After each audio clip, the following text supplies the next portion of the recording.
everybody. We have special guests from the Sansom Diabetes Research Institute right here in Santa Barbara. We're going to talk first to Michael Paskin. He's the trustee and founder of the Paskin Family Foundation. Thanks so much for joining us this morning. So you just had a big gala recently and you raised a lot of money. Can you tell us about that? Yeah, sure. So we just had SDRI's gala over at the Hilton Rotunda. We had almost 400 people and raised $700,000 for the diabetic community. And that's so incredible. You know, people with diabetes are just paying so much for insulin. Why is this money so important? And why is it important to support this foundation? Yeah, so our foundation supports SDRI because the money goes immediately towards clinical research. It goes to education and provides resources to people that otherwise wouldn't have such access. So.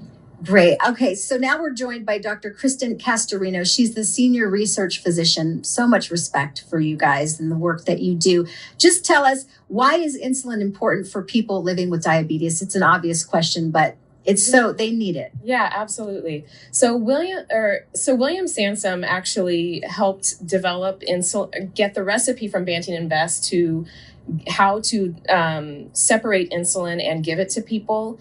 And what it does is it actually allows the glucose in our blood to go into cells, and without it being able to go, so it's like we call it the key to allow glucose to go into our cells. Without it, our cells starve and people would literally waste away and die. So it is a life-saving hormone. Without it, people can't survive. And we're continuing his legacy here in Santa Barbara. So I think people don't realize that we actually have this resource here. Just talk about that. Yeah, so William Sansom started both Sansom Clinic, which we all are aware of, and then he also started the Sansom Diabetes Research Institute.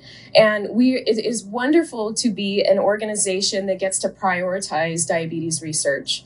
Type 1 diabetes research, which is what William Sansom spearheaded, and then type 2 diabetes research, which he probably couldn't have even imagined where it's at today.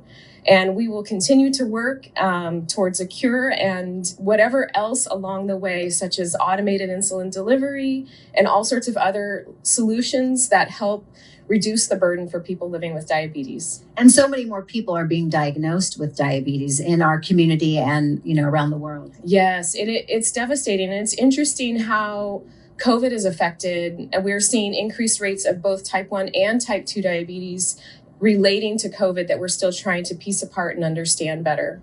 Okay. Thank you so much for joining us. One more question. If someone wants to help the foundation, help SDRI, where do they need to go? Yeah, they can visit sansom.org or reach out to any one of the board of trustees. So. All right. Thank you so much. You guys can help with diabetes in our area. Back to you, Annika.